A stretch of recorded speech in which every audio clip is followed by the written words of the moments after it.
Ladies and gentlemen, boys and girls, children of all ages, we are live on a spooky session of 5-Star Radio. I am here, as always, with my wonderful and amazing and extremely handsome co-host, Gage Ryan. How you doing, buddy? Oh, I'm doing just great. I do feel a little bit betrayed, I must say, because I also have a Scream mask. And had I known that you were going to throw it on Oh, before we we could have, started, I yeah, would have happily been your brother in Scream attire. So we could have I'm a little upset. we could have did a whole Billy and Stu kind of thing. Like, yeah, I know, We I could have, know. man. But I like giving you a little chuckle before we go on, like you didn't know it was Yeah. coming. Um, Uh, all right, well, that's I the can fun see part about the show, is e- sometimes the spontaneity of it and whatnot. exactly. Unfortunately, my camera seems to really have trouble focusing on it. Doesn't seem to see it as a face, so I'm gonna go ahead Yeah. and pop this off. You keep the people entertained for a moment, will you? Oh man.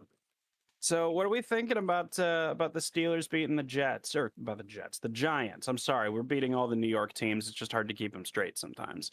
But I do have to say that beating the Giants, I predicted we would win by 7. We won by 8, so my prediction was pretty close. But I do have to say that was probably the worst Steeler game in terms of penalties and sloppy play, and just I literally stopped watching like midway through the third quarter because I just hated it and just caught the Oh, highlights later. oh, you are such a bummer. I had to get up before 5 a.m. Come on, man. Yeah, I hear you. I did not have that experience though. I had a lot of fun watching the Steelers, and I think that now we are living in a world where we finally have an offense, and that for me Yeah. is just so enlightening. I mean, really, I just feel like I feel lighter myself, and I don't play for the Steelers. I just feel lighter walking around, and I'm sure that the feeling in that room is Mhm. just so different, especially for the offensive players. I mean, they were moving the ball like nothing, and honestly, Mhm. there's always going to be negative Nancy's of the game like this, where it's like, well, they should have won by 20. Look, all right, yeah, that's true. But they had a couple things that were just, I mean, they weren't it you can't put it on a quarterback to score a No. touchdown after he scores a touchdown and your stupid right tackle gets a personal foul to knock you to 2nd and 25 or whatever it is. You're not going to convert that, like it makes it impossible. So I can't put that really on the offense. Like the Pickens, the two of them, I mean, there was two penalties, two Pickens ones that were taken off the board there. I mean, it's just, the one was the catch that he just didn't get his foot down, which you got to get your foot down. But regardless, those two Horrible. things, yeah, I know. But, you know, they still won by 8 points. And honestly, any of the last 5 years, if they won a game by 8 points, we'd be like, damn, that felt like a blowout. So I'm Yeah. happy. It's funny that even with all the bad procedure penalties and sloppy play and undiscipline and all these different things, and yet it still felt miles better than offense that we're just used to seeing in the last number of years, really since 5-star matchup started. I don't Oh, know. Are we the antichrist to the Pittsburgh Steelers offense? mm. Because it seems like right around that time is right when Ben got injured. Oh yeah, no, I mean, listen, I said it in the show. It's everything's coming full circle now because Mm. in my second ever episode, that was when Ben got hurt and against the Seattle Seahawks in 2019 against Russell Wilson's Seattle Seahawks when Mason Rudolph came in. So kind of ironic that the first quarterback to come in and play well for the Pittsburgh Steelers is Russell Wilson. I never predicted this in a million years. I know, Nah. years ago, I know you and I, like, I was like, oh, like I could see like Matt Stafford coming here, like Yeah. somebody like that, like Ryan a Tannehill. veteran to come for the last couple years or whatever. But I never really anticipated it being Russell Wilson. But I got to tell you, after 2 weeks of it, I'm signed up. I'm good. I'm in because this guy is playing great. I mean, I honestly believe Wow. he has played the best 6 quarters of football we've seen a quarterback play straight since before Ben got hurt. Honestly, it's weird to see a quarterback miss touchdowns because he's too far ahead as Mm, opposed to being miles behind, if you catch mm, my drift there. mm. Yeah, it's really strange that Van Jefferson touchdown, or well, what should be a touchdown from last week or whatever it was, where it's just like, no, if he sits down on that route, like, you're supposed to, like Russell Wilson and every other quarterback probably would have read, like, it's just weird. It's weird. And I appreciate all that Russ has done so far. I've really enjoyed seeing it. And honestly, you say that you're signed up, and I will second that. I still think that Justin Fields like could very well be the guy that they're kind of just trying to develop a little more, and maybe when Russ is gone in a year or 2 years or whatever the hell it is, then maybe you try him. I don't know. I think that they're keeping their doors open for the future, and I think that at the same time they're in win now mode, and that's what's good about Mike. Is Mike Tomlin's very good at keeping both avenues open. They don't get rid of the head coach to trade for Devonte Adams and then try to win now. They don't Yeah. do things that way. They're very good at reloading instead of rebuilding, and I think this is another good example of that. Yeah, So I agree with that wholeheartedly. I thought it couldn't have been more underlined. I only took a second to talk about it on the show, but when I saw that stupid when the Giants were down by 14 and they scored a touchdown and they went for the 2 to make it a 6 point lead, which I which know makes yeah, I know analytically the thinking there is that, there's over a 50% chance that we're going to get each one, so it's likely that, but I think that just reeked so much of desperation from a head coach. overthinking. Yeah, and it's why Mike continues to usually beat coaches like that. Like, for as much as everybody talks Mm. about the Tomlin loss and whatever, I mean, he still wins more often than he loses. And against jabroni head coaches like that are just sitting ducks about to get fired, most of the time he handles business. And I Mm. thought that was just so apparent this week. I would say it was apparent against the Jets too, but the Jets don't even have a head coach right now. They just have some guy that got picked because he was the first person in the building that day. And so, um, I can't really equate it. But as far as the Giants go, they just look like a disaster. I mean, they have some good players and stuff on defense. And I think Malik Neighbors is gonna be good. But they have a they have just a massive problem, much like the Steelers did until this year with the quarterback position, because Daniel Jones fucking sucks, and the Steelers made him look good, and $160 million. yeah, and the Steelers made him look good, and it infuriated me. But that guy stinks on ice, man. You're not going anywhere with him. You're not, and they just. Yeah, so I just feel like they're mired in a funk. Their defense is solid, but until you have an offense that can consistently move it, you don't have anything. I was actually a pretty big fan of Daniel Jones coming out of college. It Mm. feels weird to say looking back on it because of just everything that's transpired since then. But I viewed him as like, this safe, like Nick Foles. Well, Nick Foles isn't safe, but a pocket kind of quarterback that's safe and like just gets 4 yards every play. There's always room for that. There's certain quarterbacks that have made a living off of that. No, but point being is that like I liked him coming out. I actually thought that out of all of the quarterbacks, like, who was in that draft that year? Darnold and Rudolph, and I think Allen was in the draft that year. In terms of guys who were ready to play on day one, I think I liked Daniel Jones out of the whole bunch of them coming out. But then to see him go from this safe, like dink and dunk style passer, and how the Giants essentially, I think Brett Coleman one time called him I called him Jameis Winston 2.0, where just to see him turn from one side to the complete other spectrum, where he's given the ball away more than anybody else in the league, it was just wild, and also shows what a quarterback wasteland the Giants are. Yeah, no, it really is. And I gotta tell you though, watching those pass catchers, I think Neighbors is gonna be really good. Oh yeah, But I think there is a perfect target over there for the Pittsburgh Steelers.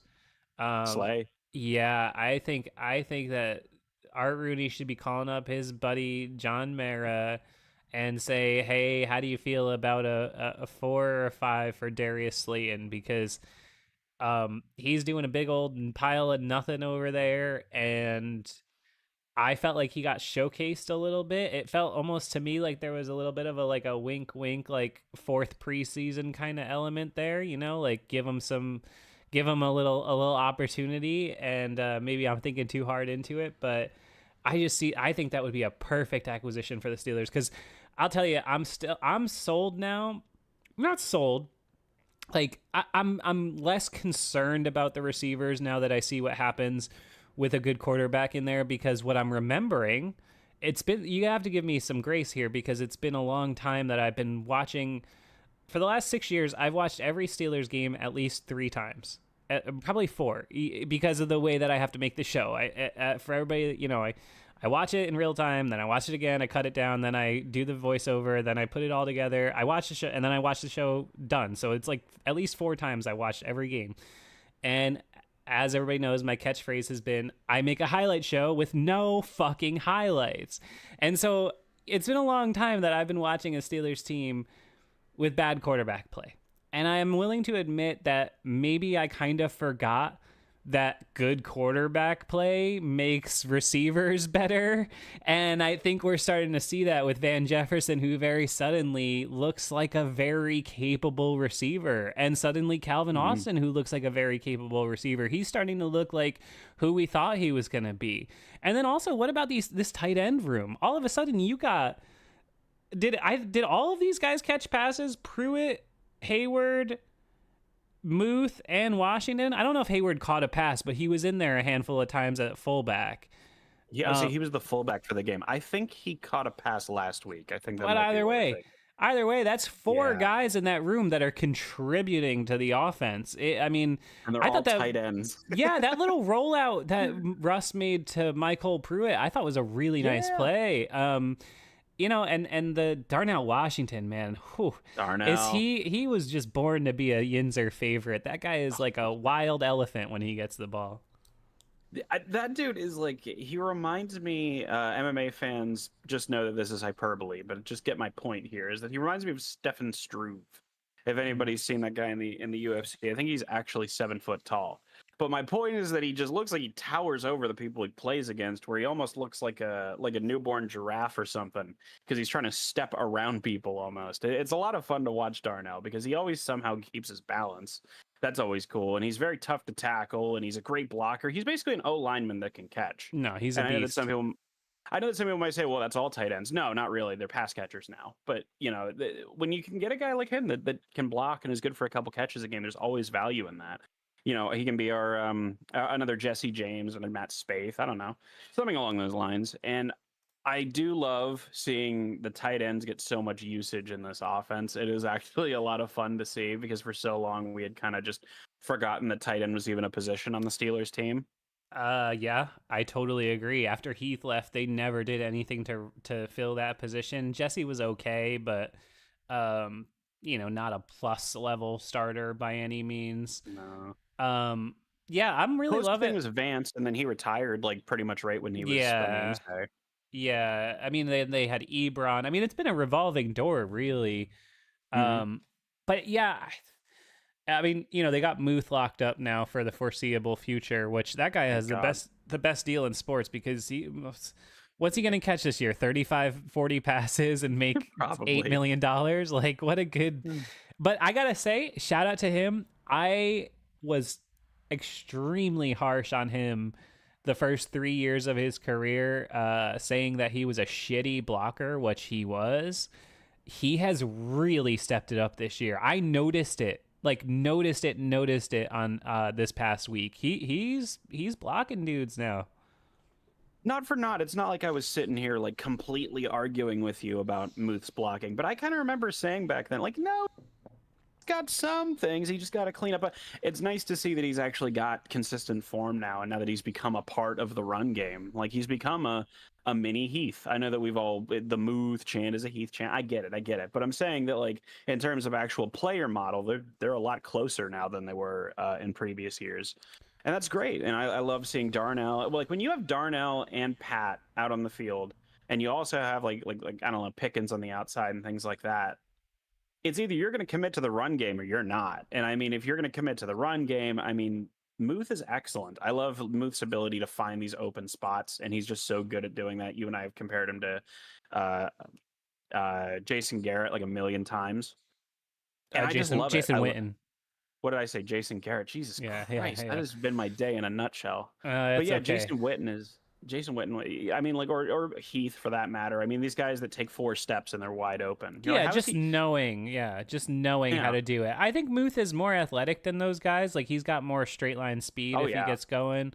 But yeah, man, he you know, and something about him, just the 88s, the 88 just looks better in the block numbers, whether it's the color rush or the throwbacks. I love that look. It's just it's pristine. I like it. Shout out to the chat. Thanks for hanging out, everyone. Appreciate you chilling on a Wednesday afternoon. Want to catch up a little bit. Mike Wolf, is that the Nightmare on Elm Street house? It's not. That's close. It's do you know what it is? Isn't that the Halloween house? Yeah, it's the Myers house, of course. Everybody knows Halloween. Halloween's my favorite, right? I got the Halloween tattoo back here, one of them. You know, Halloween's my deal. Michael is a be all end all. I have a Michael Myers mask, but it was too hard to put on and take off, so I didn't do it. But funny thing, like my favorite series is Saw. I'm a Saw guy. Okay. But you know what tattoo of a horror series I got, I guess, before Saw, because I haven't gotten a Saw tattoo yet? It want a balloon, Georgie? Yeah, I say that sometimes on the show. Yeah, I forgot. Ever since George Pickens is in the league, now Georgie has become like a mainstay nickname for the show. Yeah, it's a good one. Yeah, I don't know, man. I'm liking what I'm seeing. Did you take any umbrage with what I said in the show that one deep throw was the best in 5-star history? I thought that was the best throw I've seen a quarterback make since before Ben's arm blew up. I just that was my initial reaction, and I kind of still believe it. I mean, you know, I'm not gonna try and nitpick. I mean, he's definitely up there, like top 3, top 2, probably. If I were to, just for the sake of it, give you another throw that probably should make the cut, it's Ben after the injury it was in 2020, and it was against, I think it was Cleveland, where he was rolling out to the right. This is before his legs completely shut down. And he did that throw like kind of across and threw it to the end zone. And it was kind of perfect. It was one of those like on a rope Brett Favre kind of throws. And it was pretty much the last one of his career, really. I remember that. And I think it was against Denver. I think it was week 2. And it was to Deontay. I think I remember that. Correct. Yeah, I think it was week 2 that season. But I remember it was when you were commentating, and that's when you made the proclamation that he was back. Better. He was playing, that he was back. Yeah, I remember that. I do think it was a Denver game. Go check out the show and see if I'm right. But I hear that, but yeah, just for the way that ball got there, it was the closest. Because when I've been watching these guys the last couple of years, when I watch a Bills or a Chiefs game, and you see one of those throws that Josh Allen makes, or you know, Mahomes, where, you know, say what you want, like, oh, they're not that great, but sometimes they just do something physically, especially Josh Allen, for me anyway, where I just watch it and I'm like, fuck, man. like he'll just make a throw that's on a rope like 60 yards down the field, and you're like, how do you even do that, you know? And to this point, at this point we had seen the loft with Russell, where he's getting the air under the ball, but that was the first time that he really put his back into something and really just torqued it. And that was, it was right in the shirt pocket, man. That was unbelievable throw. It traveled like 46 yards in the air.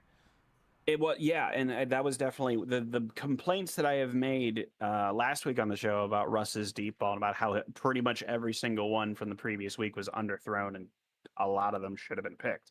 I mean, again, they weren't picked; they were touchdown passes. Take it or leave it.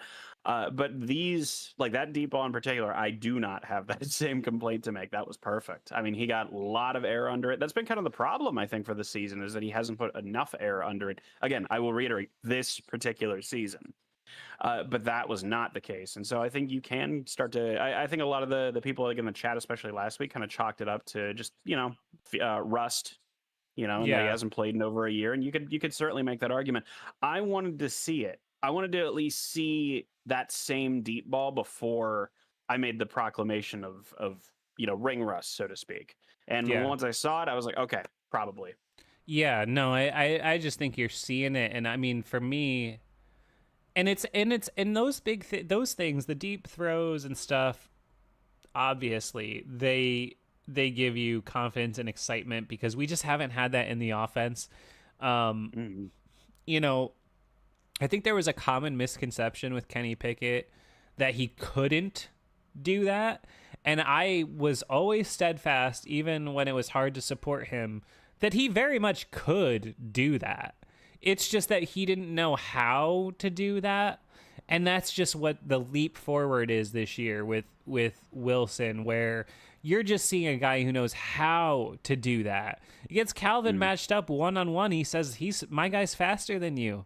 I'm just going to lob it out to him." And you know what? It's an easy 30-yard touchdown. And that's the kind of stuff Ben would have done even in year 25 or whatever the frig it was. He would have still got that ball out to him. He might not have gotten enough air under it, or he might not have thrown it perfectly, but he still would have taken that shot. And we just weren't seeing that for the last couple of years with the Pickett's and the Trubisky's of the world. Yeah. Maybe Mason a little bit. But I have no, after two games, I have no physical question about Wilson anymore. Do you? I'm sold. Physically, no, no, he's definitely not the runner that he once was, but he doesn't have to be. Like that's the Mm-hmm. thing is that Justin Fields like had his own advantages that Russ doesn't have, and but also massively vice versa. There were definitely some of those throws that there's no way that Justin could have made, and I mean that shows either room for improvement or it just shows that he's not good enough. One of the two. And I mean, just for now, for this season, living in the moment, which is what Tomlin tries to do every year. I don't really know why, but it's worked for him. Living in the moment, living in the current season, I'm enjoying the ride so far. I hate to use the word again. I hate to use that dreaded word when it comes to Russell Wilson, but I'm enjoying the season so far. I mean, at a 6-2, how the hell do you complain? And I mean, those 6-2, one more time, 6-2. They are a bad snap, like a botched snap, and a fourth down stop away from being 8-0 right now. There's Oh, just not a lot of room for complaint. no, I mean, I'm with you totally. And it's like, it's just the ease. And I think as something else I mentioned in the show a handful of times, which is it was just the quick and easy things. Like Yes. that was the stuff that stood out to me. And I'm gonna try to explain something that my wife was saying throughout the night is she was like after watching Ben and all this stuff, she's like, watching Kenny Pickett, I was never sold. This is just my wife's perspective. She was like, I Mm. was never sold that Kenny Pickett was the guy because I always felt like he was playing dress up in his mother's clothes. She was like, he's walking around with the high heels on and whatever. And she's like, but Russell Wilson is mommy. She's like, Russell Wilson, those are his heels. And I know that that's a tough sell for my audience, so that's why I didn't put it in the show. But I think it's dead on, right? Like, it's just, you're Yeah. seeing, like, this is just professional. Like, this is just professional, high level quarterback play. And it's just a different thing than what we were seeing for the last number of years, right? If I could slightly build on that point, I had this point last year, or not last year. I don't remember what year it was actually, but when we had Kenny Pickett in, and you would have guys like Brady or Peyton or whoever, where when they would be in shotgun and then they would audible and they would spread everybody out. You'd go in 5 wide, and you would have this feeling of like, oh shit, right? Because like Yeah. that they're gonna find the hole. That now Yep. the defense has been exposed. There's just this whole element to it, and I always had the exact opposite feeling when Kenny Pickett went wide. Yes. I always Yes. had the feeling he was going to get whacked from behind or fumble or throw something bad into the dirt. I had the exact opposite feeling. And so then to have, I just kind of remember having, maybe not so much in the Giants game. Well, no, I guess at points in the Giants game and certainly last week as well, where there was just this like cool confidence about the offense that are like, Yeah, we can go get 3. We can go get 7. Yeah, we can Yeah. definitely do that. And I just haven't had that for so damn long that it actually feels strange and that I don't know how to process it. I feel kind of like I don't know if Chicago fans ever get a quarterback. If Yeah. I no, I hear that, and I think just, I mean, listen, points for, they're 15th in the league in offense. sure. Yards for, they're 16th in the league in offense. That's all the stuff that we would need, and I would say that they're trending upwards too. I mean, they have two Hmm. straight games of 400 yards of offense for the first time since before Ben's elbow exploded. Um, And it's yeah. not like this matters. It's not like really this point I'm about to make really matters all that much, but also Justin Fields was definitely more all about running with his feet and kind of keeping control of the ball. Whereas Russell Wilson is more than happy to throw moon balls to Pickett if he sees fit. So I think that, like you mentioned, the upward trajectory of the offense, but I also think that like maybe over a 16 games or a 17 game stretch, these past 2 games, you projecting that might be a more solid indicator of the offense we have right now than taking Justin's 6 game stretch into account. Okay, yeah, that's a very fair observation, and I think that's probably true. Yeah, I feel really good about it. I mean, I guess I know that, like, I mean, last year we were 28th in the league in scoring. Just looking at points for, points against. Last year we won what, 10 games? We won 10-7. Our average score was 17-19. We gave up 19 points a game last year, and on average we lost by 2 points per game. This year Oh we're yeah. winning on average 23-14. That's all. The Steelers are winning on average by 9 points a game. They're averaging more than a score per game. They're winning. That, I don't know, man. I feel like, not to be the guy who's gonna start banging the table and say we're being disrespected in the NFL ether. Do it. No, but I see. I was looking at power rankings today on like the Athletic and all this, Why would you do such a thing? because I read the Athletic. I sit with with my coffee. I read my, it's like my I get my iPad. I read the morning paper. That's how I do it. And I see the power rankings, and they got the Steelers. Let me see. I want to pull it up so that I'm not slandering anybody. We're 6-2. They got us at number 10. Okay? Number 10. What exactly have the Baltimore Ravens at 5-3 done to be 4 places ahead of us on the power rankings? Did they lose to the Las Vegas Raiders, Gage? Because I'm pretty fucking sure they lost to the Las Vegas Raiders with Gardner fucking Minshew, or whoever the hell their quarterback is. Yeah, but we also lost to the Dallas Cowboys, who might be the worst team in the NFL outside of Cleveland. With the highest paid quarterback. Come on, give me a break. Come on, that's not, the Cowboys aren't a laughing stock. They're not the worst team. Like, they got a You good don't offense. think so?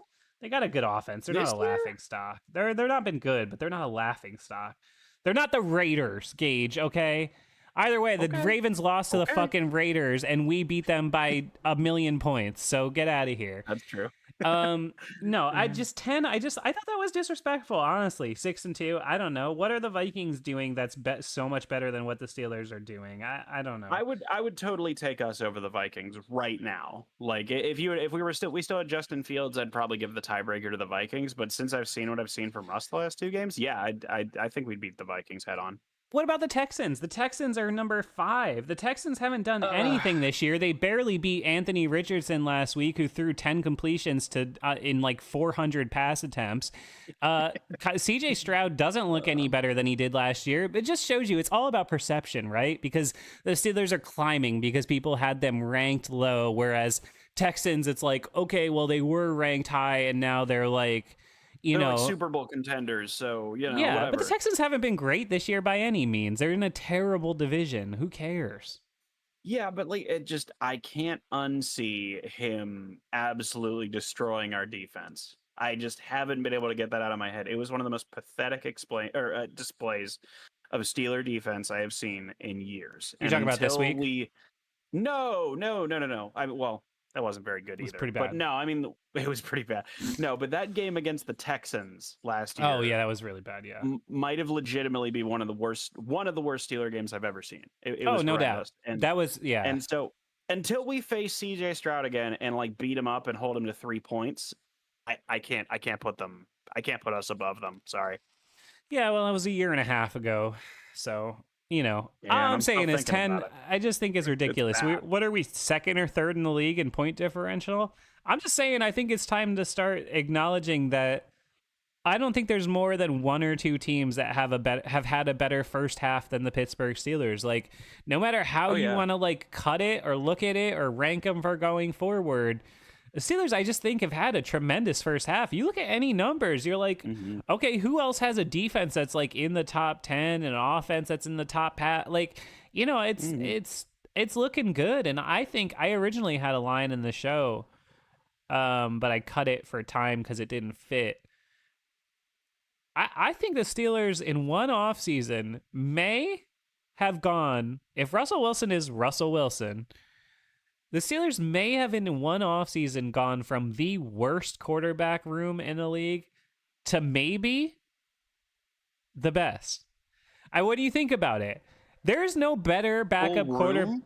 There's no better backup quarterback than Justin Fields. I'm sorry. After watching what I did for 5 games, there's not a better backup quarterback than Justin Fields. There's not. So, yeah, probably. And now that Joe Flacco is the starter, you know, you don't count him. Yeah. Okay. So if you want to count Joe Flacco, though, like we can maybe add him to the conversation, but like we'll say him. Even so, Joe if you had to win a game tomorrow, if you had to bet your life on a game tomorrow, would you rather Justin Fields or Russell Wilson before you took Anthony Richardson? You definitely would, right? Oh, yeah. So yeah, there you definitely. go.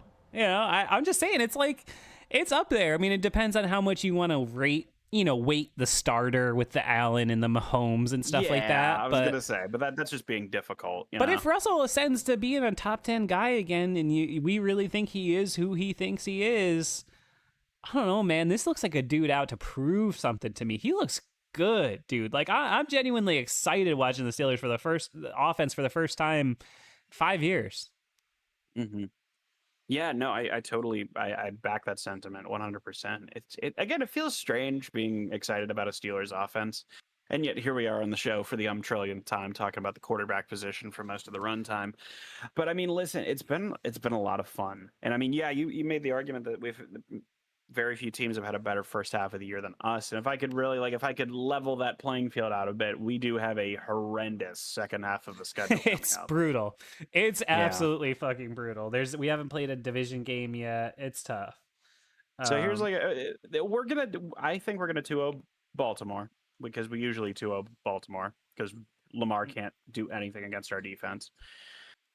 We should 2-0 Cleveland unless so Jameis Winston is the starter. So he'll be, unless DTR comes in, because then the backup is going to destroy our defense. That's what always happens. So theoretically, we should 2-0 Baltimore. We should 2-0 Cleveland. And what does that leave? Probably like 1-1 or 0-2 to Cincinnati. I mean, listen, we're 6-2, dude. If we go 3-3 in the division, which I think would be underachieving, that's 9 wins right there. I'm just saying that's 9 wins. So if you go 4-2, literally, if they go 4-2 in the division, that's 10 wins. You got to win one. I know that we play. Yeah, we play Kansas City. Well, we got Washington next. And then we play 1, 2, 3, 4 straight division games, which is fucking nuts. This is the craziest schedule. I never complain about schedule. But I have to say, this is the fucking craziest schedule I've seen in my time watching the Steelers. This is really unbelievable what they did to us, honestly. No division games until November 17th. That's insane. That's absolutely nuts. And then they play 1, 2, 3. They play Baltimore, Cleveland, Cincy, Cleveland. And then they play, this stretch is nuts.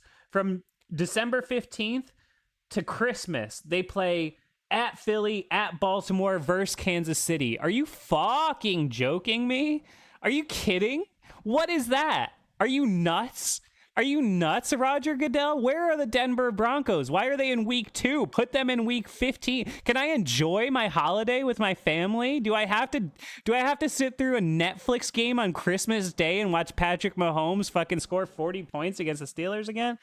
God damn it. I hate that schedule. I think that's ridiculous. I mean, really, it's ridiculous. The Eagles, the Ravens, and the Chiefs in 10 days, get fucked. Sorry, that's my rant for the day. That schedule is fucking ridiculous. It really is. I never complain about the schedule. You play who you play. But I've never seen anything like this. They literally are not going to have a division game till week 12 or whatever the hell that is. Week 11, whatever. Oh, I hope Frayne puts that in the edit. Man, it is a fucked schedule. It's just crazy. In one word. It's fucked. crazy. And how many times have they done this to us? They always put like a pivotal moment in the season. They would like pin Brady's Patriots against us at Foxborough, and it's like, sometimes that stuff is random, but sometimes it's not.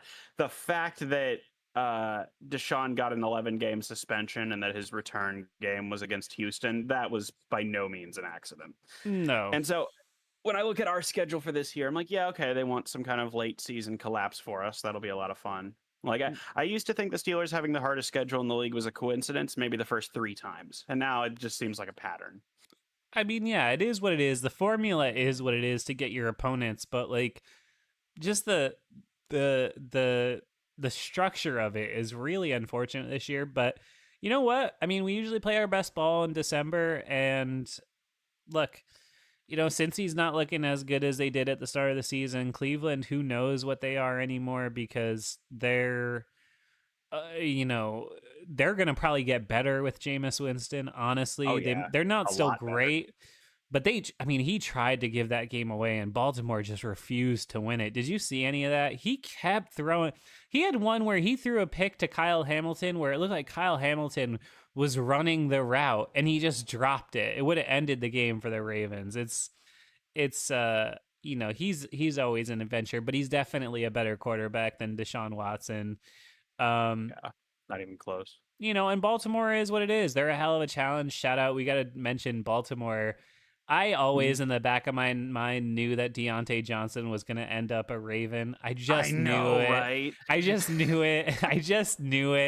It just felt, he always felt the same way. Remember, there was that thing where they had the soundbite where Tomlin a year or two ago said to Patrick Queen, "You're not like them. You're one of us." Yeah. And now we brought him over. I always felt like Deontay had Raven written all over him, and I hate it. And it was a great pickup for them. I mean, we can clown on Deontay all we want, but as a great pickup for them for next to nothing, that's a great pickup. If you're talking about like value versus the amount given up, like what do they get? Like a 6 or a 7? Nothing. They late swap. Like, yeah, who late cares? Swap, yeah. So no, I mean, good for them. I mean, they definitely got a steal for sure.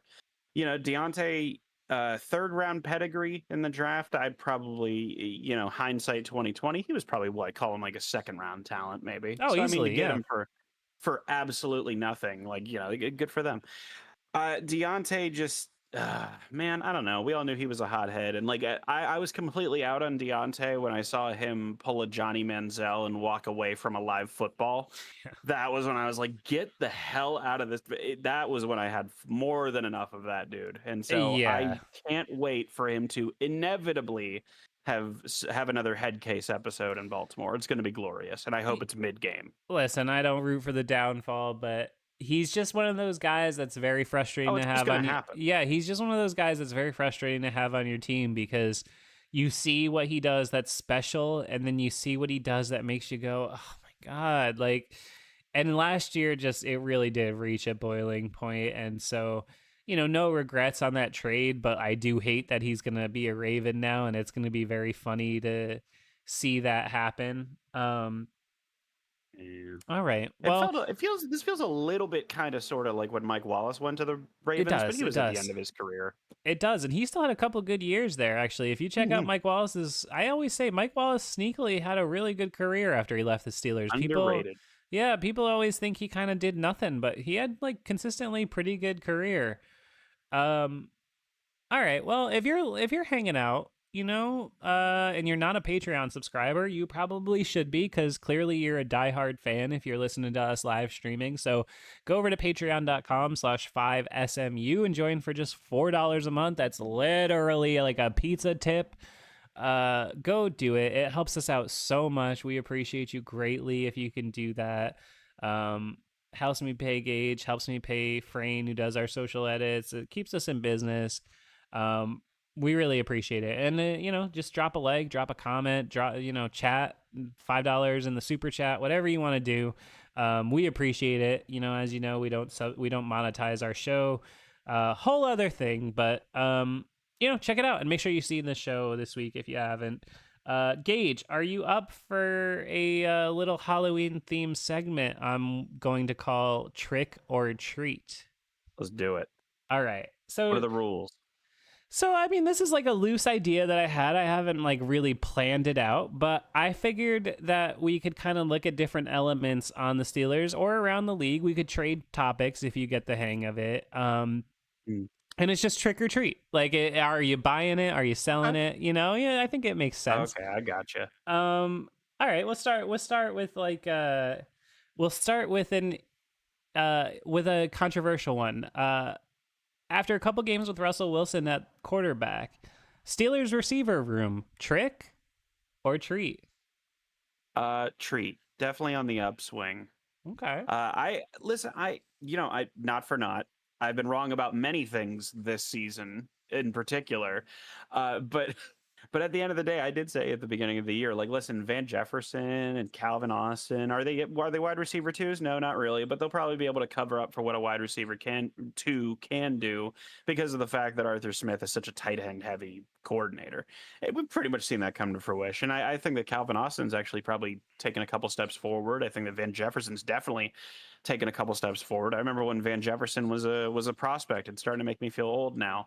But I remember Van Jefferson, he was like unguardable, and towards the late stages of it, like the Senior Bowl, I think he did well in, and so good for him. I'm glad to see the receiver. I'm definitely a treat. Let me give you one. Oh, do you have no? Go ahead. A counterpoint of that? Okay. So Steelers defense, we have on paper maybe the best defense, but has also been prone to collapsing to Daniel Jones so far this year. Dak, I can't complete a pass. Prescott. And what was the third one? Who was that third team that we lost to? Well, we didn't lose 3 games yet, so. Or no? Oh man, I lost that one. Yeah. But okay. Well, the Colts and Cowboys, we lost. Yeah. And then the this week was pretty bad too. Yeah. The third team that our defense collapsed to is what I meant to say there. So our defense, where it looks great at times and then completely falls apart at other times. Trick or treat. I gotta say, because I said it in the show this week, I'm going trick. I'm a little disappointed in this defense. I think that the run defense has been suspect. And I think they're I think they're giving up way too many chunk plays. And I think that that's been rampant against Indy. I think it was rampant this week. I thought this was a terrible defensive performance against the Giants, honestly. Considering the opponent, and I'm always the fairest one of like, listen, like, it's the NFL. Anybody can beat anybody. Like, team gets paid too. Yeah, I never get in that world of like, oh, they suck. They shouldn't have been close. No, anybody can be close on any given night. But the way in which that happened, especially that last score and drive that they had, I was very disappointed in the Steelers defense this week. And, there's a couple points that that frustrate me. And I've been really thinking about it a lot because of the conversation and the discourse in our Discord, where people who are smarter than me, like Black Rain and other folks, who are just like, Terrell Austin just sits in this like cover 3 all day and it's just passive. And I think that there are moments and times where they miss having that killer edge on defense. It worked out this week. They ended up making the play by sitting back. But I was real nervous because I noticed right away in that drive in real time. I said it on the show, but I noticed it in real time.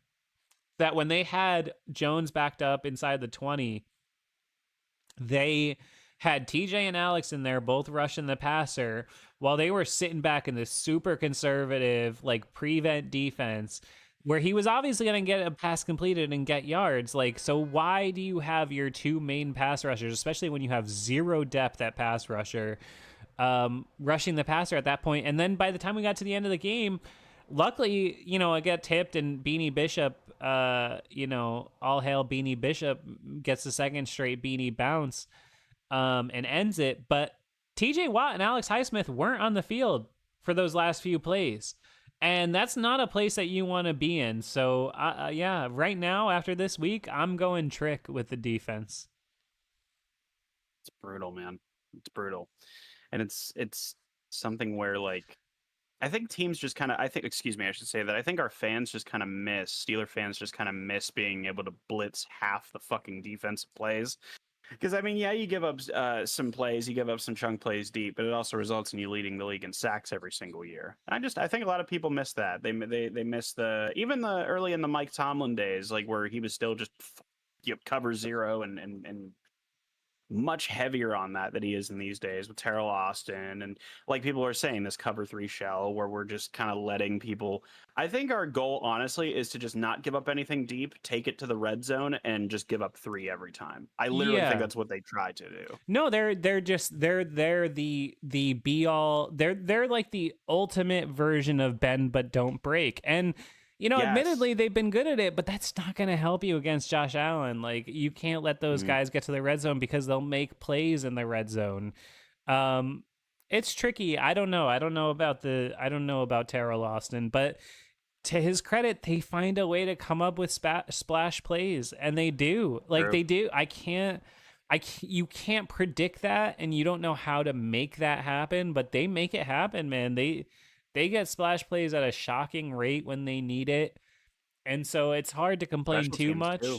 Yeah, it's hard to complain too much. But like I said in the show, I just think it's insane that we're going into a bye week in week 8 or week 9 or whatever week it is. And low key, I kind of feel better about the Steelers offense than I do the Steelers defense. And that is not something I have felt in quite some time. I don't think since Shazier got hurt, we've had those kind of vibes around here in these parts. Because I mean, since then, even when Ben before the injury, we were still kind of more of a defensive team, certainly than an offensive team at that time. Especially whenever Le'Veon left and Antonio had his little temper tantrum and all that stuff went down. But all right, I got another one for you. Trick or treat. Patrick Queen has been a poor acquisition.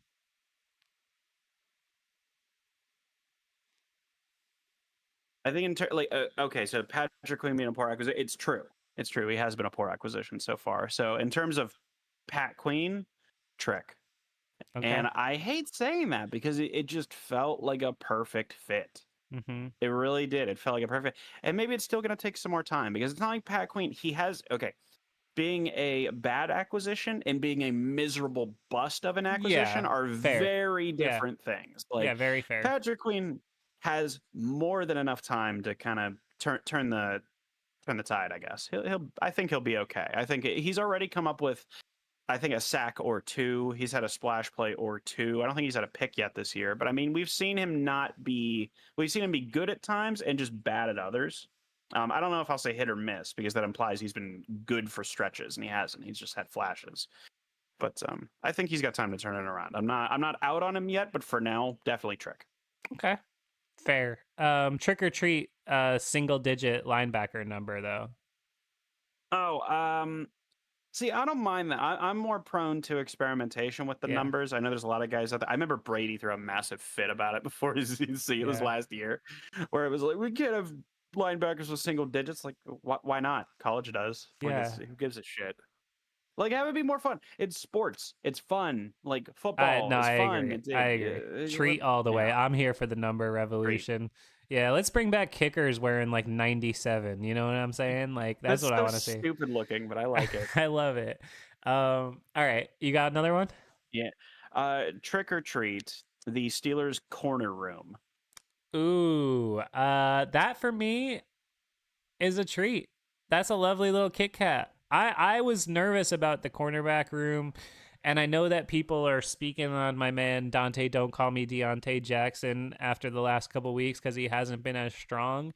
But I think he's a great number two, and I am high, like very high.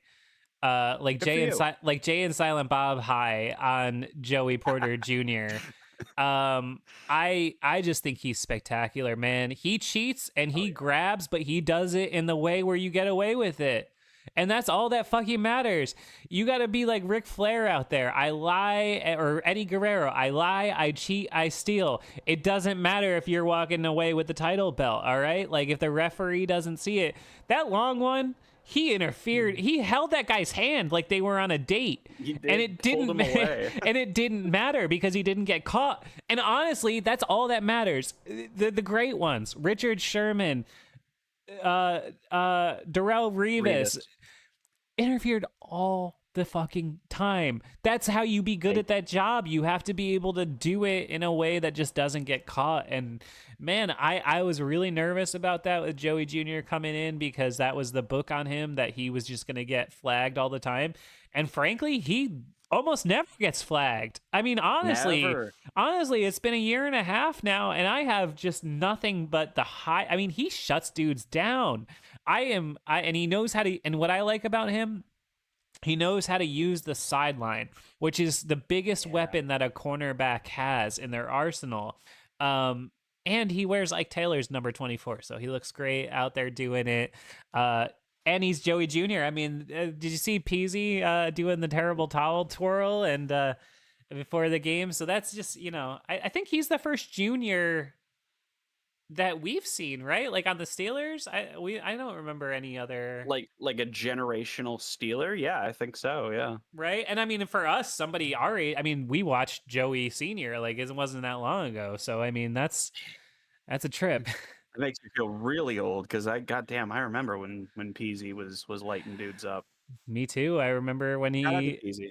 yeah, I remember when he basically won us a playoff game as a head coach, as an assistant coach, because he talked shit to Pac-Man Jones on the field. Oh, man, a man of many talent. He had no business being out there. He had no business being out there. No, None. and they kind of like hid it behind him checking on the health of his player. And granted, I'm sure he cared. He had no business being out there. It was a wide receiver gauge. He was a linebackers coach. He had no fucking business being out there. None. I remember hearing that. I remember hearing commentators being like, "Oh, Joey Porter going to look at the health of his player," and I'm like, "Is he a wide receiver coach?" Oh my god, It was great. It was great. God bless Peasy. I mean, I remember when he basically low key before Jerome Bettis fumbled. God bless him. Oh, he won Jerome the Colts Bettis game. Fumbled, Yeah. he won that Colts game. He fucking and like I don't know if people remember this. He actually ignored his defensive assignments on that drive. No, that's like, in like the go back yeah. and like listen to people. Yeah, That's in the top 10 single-handed defense. Not even top 10. That's in the top. Honestly, it's probably the single greatest defensive player performance for a game that I can remember in my fandom. He destroyed Peyton Manning in that game. He was the reason we won that game. Honestly, terrorizing him. He terrorized him, absolutely demolished him. The utmost. That's my favorite game. I know we've talked about this, but the Super Bowl 43 is whatever. But if you were just like, you got to sit on an island and you're only allowed to download one Steelers game and you could only watch it for the rest of your life, it would be that Steelers and Colts game. Yeah, that game was just, beauty. Perfection. Okay. A little bit behind the camera here, a little bit behind the curtain, however the phrase goes. But when Steve had brought me on to make videos and whatnot, I knew that the one video that I wanted to make, if I was going to do commentary, was going to be about the Steelers versus Colts game in 2006, and it just still being like for the numerous memory issues I have, I still have absolutely no problem remembering every part of that game. Yep. It was just, I have never felt, I don't know if I've ever felt like a bigger like heart drop moment in sports than when Bettis dropped that ball.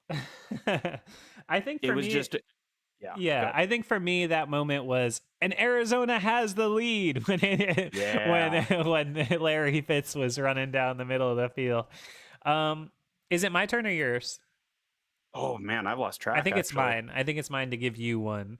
Oh, because I did the corners, right? Yeah. Yeah. I'm gonna stay on defense.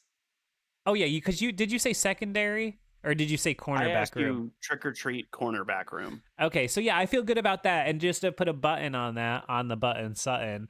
By the way, Yeah, I'm gonna return on the buttons. I'm gonna retire on the button Sutton. I know people are gonna be you are. disappointed. Why is I that? He disappointed me. He disappointed me. That's what it is, I huh? really really liked and respected Cam Sutton a lot, and I think you and me both. One thing that we feel strongly about is not hitting women, and don't love that. Don't Yeah. love that whole deal. So I'm glad he's back as a player, but yeah, I don't know that I'm It's gonna do a pet name for him.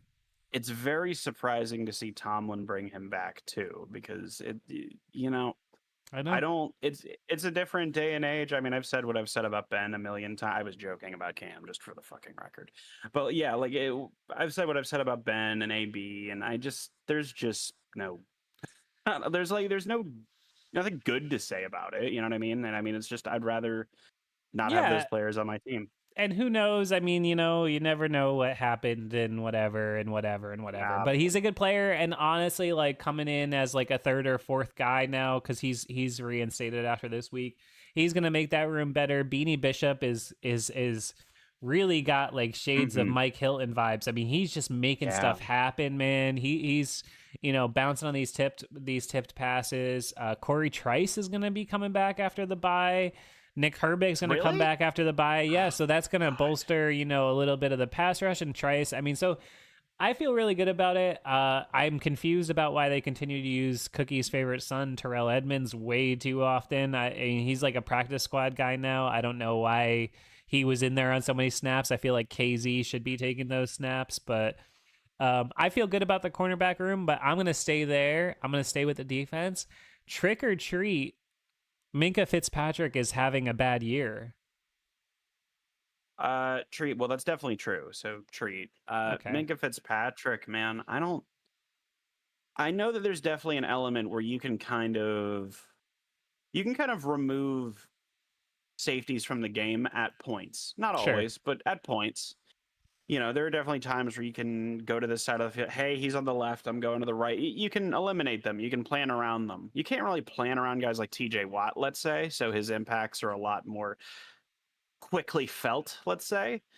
But I don't know how much of it is Minka having a bad year or if it's just people not throwing it at him. Because, I mean, here's what I remember. Here's pretty much all I recall from Minka's tenure here is that the first number of games, the first like 8 games or whatever, he had pick, pick, pick, pick. And then, not to say that he fell off, but those picks and splash plays pretty much stopped. He had that one in the Bengals game the next year in the opener, I know. But where they stopped. But then you looked at stats that said that like the Mason and Duck year, where Minka Fitzpatrick the last 8 weeks of the season was targeted 2 times. Yeah. That's it. 1, 2. No fly zone. Just don't throw it anywhere near at Minka. So I don't know what the truth is. I don't know if he's falling off, or I don't know if people just aren't targeting him. But to say that he's not having a good year, that's probably true. Probably objectively true. You can see how frustrated he is on the sideline. Definitely. And I mean, I didn't even realize this. He hasn't had an interception since 2022. He didn't have one last year, and he doesn't Nope. have one this year. Although he did have a good year in 22. He had the 6 picks. Um, Do you think you could yeah. find his targets? Do you think that's possible, or do you think it would take forever? What's that? Do you think you could find the amount of times he's been targeted? Do you think I that's don't something know. we could Maybe somebody in search the for? chat could look that up, or Please, somebody in the Discord, because please. I don't know how to find all that kind of stuff. I'm sure he Yeah. does shut stuff down, but what I was bummed about this week was I thought there were a couple times where he took very nonchalant angles in the run game when stuff got through the front seven. And that was the stuff that really bummed me out. The one long one that I had, I don't remember if it was the touchdown or one of the other long ones that Dick Tracy had, but Minka just like, it looked like he was so slow to react there. And I mean, it's a team effort when you get run all over. You give 150 yards, man. I still remember the days when, you know, Dick LeBeau would rather drop dead on the sideline than give up 150 yards to a single running back. But, you know, Yeah. I don't think Minka's having a great year. I don't, because he's had a number of things, you know, that number of times that passes have gotten over the top a little bit this year, and yeah, I don't know. I'm going trick with Minka this year. I don't think it's been great for him, but I still think he is who he is. I just think they have to learn how to utilize him better. And I'm gonna say at this point, even if their defensive statistics remain in the upper half of the league, I think Terrell Austin is gonna be on the unemployment line after this season. I think it's going to be time to look in a different direction. I think they're probably regretting not keeping Brian Flores, to be honest. Would it not... It's Okay, too look, different. It's totally different things. Brian Flores blitzes like a maniac. They're completely opposite people, but I don't know. I don't see a lot about Terrell Austin that makes me excited. You see, there are times, not often, but there are times where the fan base out there sees what coaching staffs just kind of, I don't know if don't or won't, but like, okay, here's an example, right? Is like coming into this season, it felt like the New York Jets were already Super Bowl champions, like pre-crowned, and like the media had them as like competing in the title game, and like it felt like every fan base just about accepted, even a lot of Jets fans really were like, how are they going to win a Super Bowl with a 40-year-old quarterback coming off an Achilles tear? It just feels like sometimes there's a lack of like forest through the trees kind of a thing going on, and I feel like Terrell Austin being like losing Brian Flores for Terrell Austin, who's not a bad coordinator necessarily, but Brian Flores, like you had him, he was in your building, like he was right there, like helping you call plays, and just nope, got to get rid of him. Got to stay loyal to Terrell Austin so that we can be like fucking the 32nd ranked sack team in the league or whatever the fuck. Like, who cares?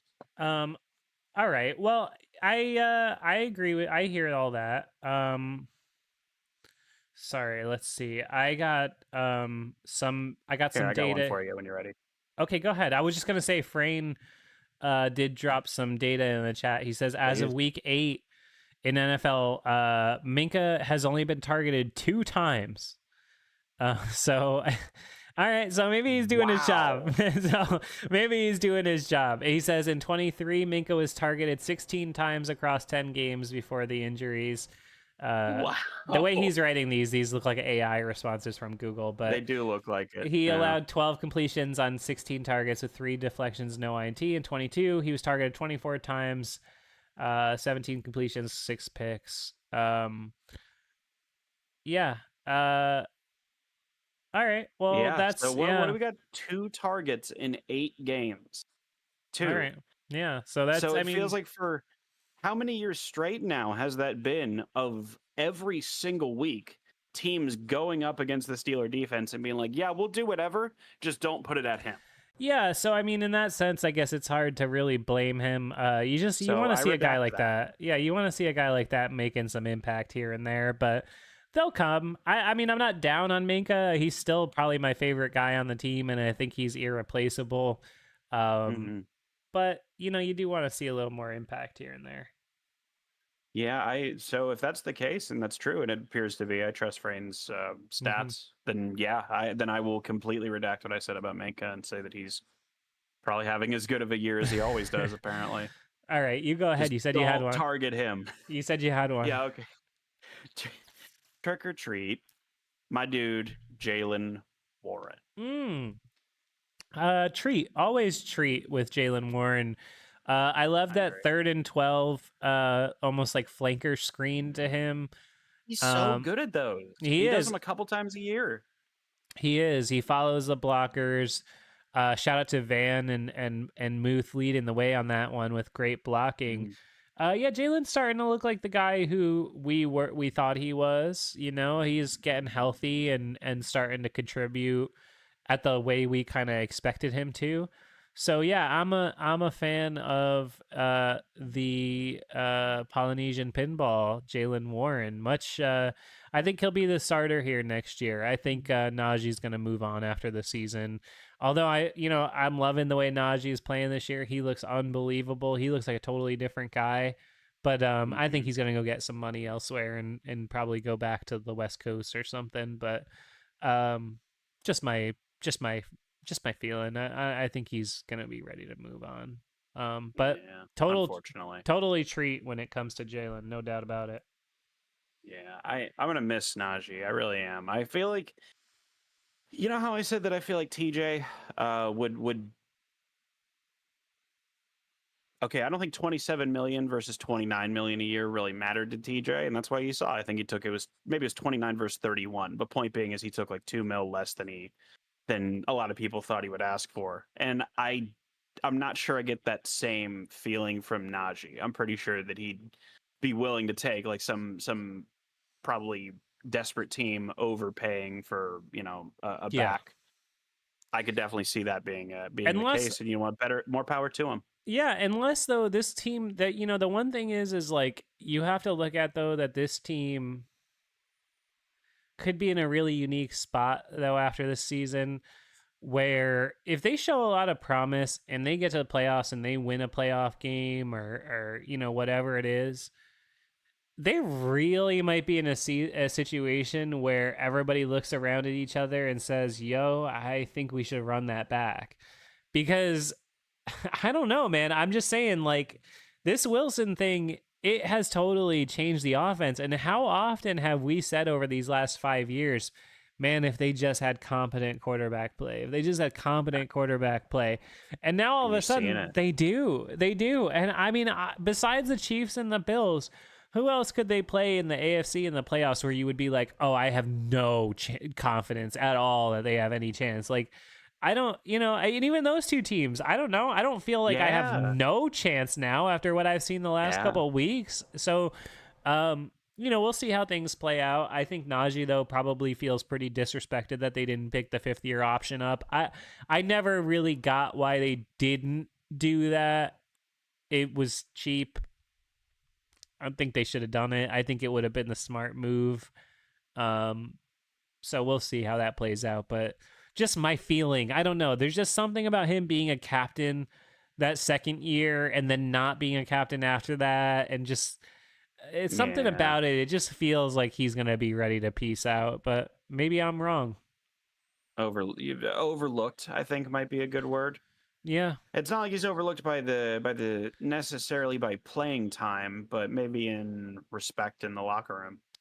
Well, I think he probably feels like, you gave me this really shitty offense with Matt Canada and Kenny Pickett, and all I did was show up every And week, Mitch. work my ass off, and never make a problem. I mean, whatever you want to say about Najee, the guy's been there week in, week out, week in, week out. I mean, and taken more physical abuse than anybody else on the team. So, um, He's a heart of the locker room kind of guy. He strikes me very much kind of like the heart of the team that Bettis kind of was. If you can yeah, no, see I a agree. loose comparison there, he was kind of the locker room leader, and I feel like Najee in a lot of ways is now.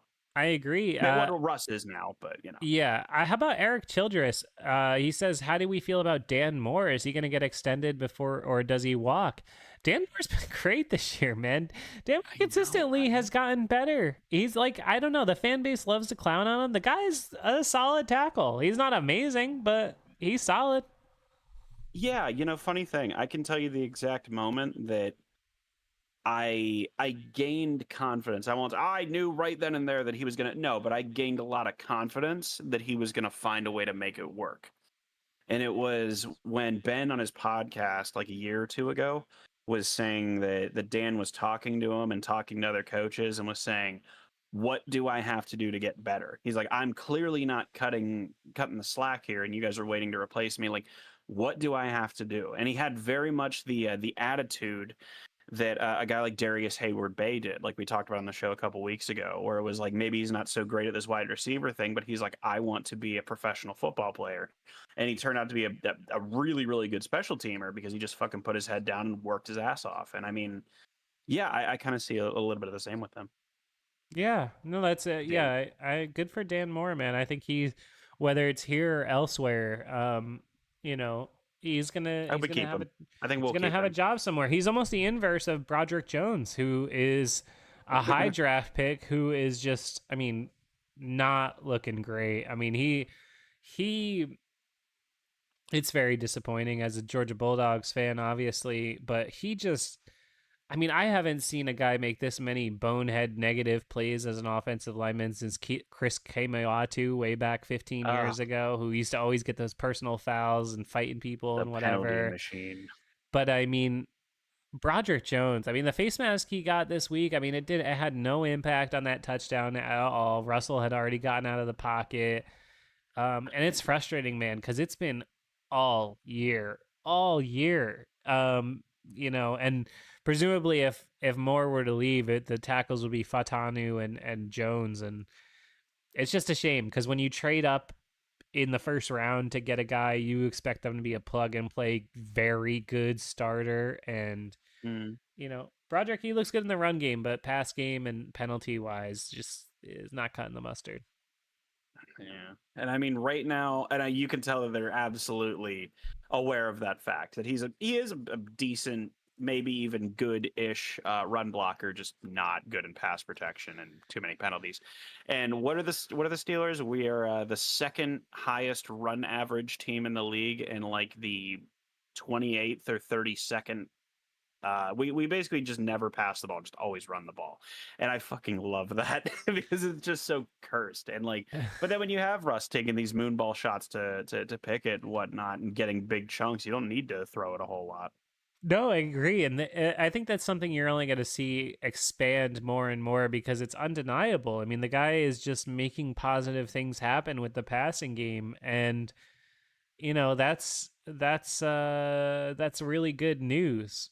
I mean, at the end of the day, that if you're not pounding your head against the wall for 2 yard runs over and over and over again, you're going to be in a better place, and you could see it's opening up the run game. I mean, Najee, how many 10-yard runs has he had in the last 2 weeks? It's actually been pretty remarkable. He's just been getting out there and getting chunk after chunk in the ground game, especially in the first halves of games. So, that's exciting, man. I don't know. I'm liking the shape of the 24 Pittsburgh Steelers.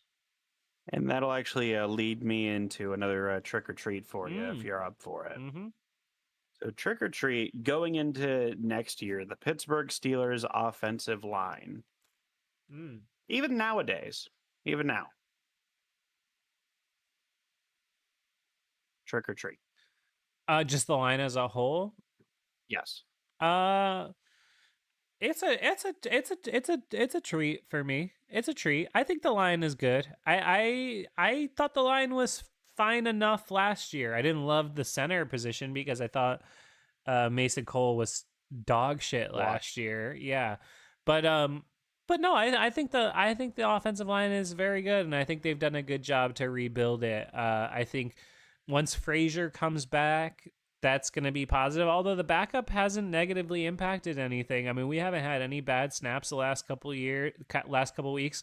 It's hard to have bad snaps when you're under center. I mean, that's Yeah. they're running a lot of under center stuff. Shout And out they're I great. shout out I formation with Connor Hayward at fullback. I love to see that. Um, yeah, no, I mean the center's been good. I think James Daniels going out was a real bummer, but at the same time, Mason McCormick has been a revelation. I think you could pencil him in as a starter at right guard next year already, Yeah. unless they decide to keep Dan Moore, in which case maybe Fautanu might take over a guard position, however you want to look at that. But I think McCormick's the starter at right guard. I think, Jones and Fatanu, for better or worse, are going to be your tackles going forward. And, Isaac obviously is, I think, their best lineman and still Mm. is very much the case at left guard. So, treat for me with the offensive line. They've done a great job building it. It's just a shame they didn't do it in Ben's last year when they trotted him out there with Kendrick Green at center. I had a really bad feeling about that year. I mean, before this, obviously, but I had a really bad feeling about the year when when Ben was getting the shit beat out of him against what was it, the Raiders, Oh yeah, and he was like yeah. peeling his like lifeless body off the Oh my fucking god, he midfield took a logo. It was hit. so He took bad. a hit in that game. It was like a top 2 or 3 hit I ever saw Ben take. I was at that game, and he I got remember he that got hit. lit the fuck up on one, and I just was like, this is not gonna work with this center. Um, but they left him hang out to dry. But they got Fryermuth instead of Creed Humphrey, so all right. I think it's worked out eventually. It just didn't Yeah, work out for a while. it wasn't great for Ben, but go off. Um, all right. Well, that was a rousing game of trick or treat. That was fun. I think that's Yeah. a fun segment. Maybe we should keep that in. We could theme it by holiday. Maybe I was trying to think of one for Christmas, but I'm not gonna lie, nothing came to mind offhand. Well, like the lump of coal. There's Oh something in yeah, it. okay, present or coal or something. Yeah, candy or coal. I don't know. We could figure it Yeah. out. I mean, we're Okay, that's geniuses. fair. Come on, Gage. We're the minds behind the award-winning YouTube series 5-star matchup. All right, we can come up with. Soon to be Emmy winning. If I can't come up with puns, I said this to somebody last week because they were mad that excuse me, everybody's gonna get mad right now, but they were mad that I showed that one shot of Donald Trump in the show, and I was just like, you people complain about Taylor Swift. I was not even asserting a political thing. It was just like, I don't need this. And somebody was like, "Oh, you want to elaborate on that?" I was like, "No, I really don't." But like, if you're like that upset about it, then just unfollow me. I don't care. And I just like, I just think that that's so funny. Like, Very triggered. if you don't like my puns about football, like I literally am a buffoon who makes jokes about football on the internet. Like, if you don't like that because I may or may not have an opinion that differs from you from a political or otherwise standpoint, come on, dog. What are we doing? What are we doing? I like to sometimes mask our jokes in memes because there are just times Yes. where someone can deduce how you feel about a certain thing Hmm. based on like a joke or a meme you make in the show, and then it's like, dude, you're complaining about a I don't know, a Yeah. Christopher Reeves meme. Like, who cares? Yeah. Chill, dog. Um, All right, all right, all right. Well, this was a rousing episode of 5-star radio. I Mm-hmm. have had a great time. As Gage, have what I. what do you going into the bye week? What do you want to leave the people thinking about when it comes to our Pittsburgh Steelers? Yeah, man. I mean, it feels very strange to feel like you're in a much better position than at the beginning of the year. Because I mean, like a lot of times throughout this point of the year, the flaws in the team become very apparent. Mm-hmm. And while the flaws in this team are certainly they're not invisible, but they just strike me as so much more fixable. Could Russ's moonball be better at times? Sure. Could the run blocking be better? Sure. Could this be better? Sure. But these don't feel like absolute insurmountable, like, how the hell are we ever going to get this fixed? It feels good to be in a spot where, I mean, hey, 6-2, a couple of flips of a coin away from 8-0. I mean, there's teams that are objectively better than us with worse records. And there's just not a lot to complain in that department. I do think everybody's saying it, and everybody memes about it, and Benchwarmer Brand and all these other guys can make jokes and say that reality will hit us like a truck in a few weeks, which is very possible. But I don't know. I think that outside of Kansas City, I'm not particularly scared of any team coming up, and I could have already said that with Justin Fields, but now I really feel that with Russ. I mean, even if Russ goes out there and he has a couple 24-point games, 21-point games, it's like, if we're moving the ball and we're not getting off the damn field in 17 seconds of game time, we'll probably be okay. Yeah, And that's where I'm at. I think that's a really great Let's ride. point. Yeah, no, I think that's a really great point. It's just, you forget it's so everybody lives so in the moment when it comes to sports fandom that you forget how far you've come in such a short time. And last Mm. year it was like man, could we just not go 3-and-out? And now it's become, oh, well, we're not scoring efficiently enough in the red zone. And it's like, all right, chill. Like, we're getting to the red zone. Like, we're not going 3-and-out. And even when we do have to punt, we have a much better punter who's like nailing punts. So yeah, it is funny how long we've come. Yeah, Shout out to Corliss Waitman. Corliss Waitman has been a revelation. He's totally made us forget about Cam Johnston. Yeah, I think my point is just to be excited. I for the first time in a long time, really believe that we can compete with, the Eagles and the Bills and the Chiefs and whatever. I'm not saying I'm gonna pick us to go and beat those teams and win against them, but um, A contender. but they have a chance to. I don't see why not. If Wilson can play like this and he can stay healthy, and you got a defense with Minka Fitzpatrick and TJ Watt and Alex Highsmith and Cam Hayward on the other side, you got a chance against anybody. So my feeling, honestly, is that you should feel really good about this team, and I think you should feel good about 6-2. And I think you should feel good about the second half of the year because this is a team that is very much on the upswing. You could nitpick, oh, it should have been a 15, 20-point win, whatever. I don't care about that. We're like in the top 5 or top 4 in the league in point differential.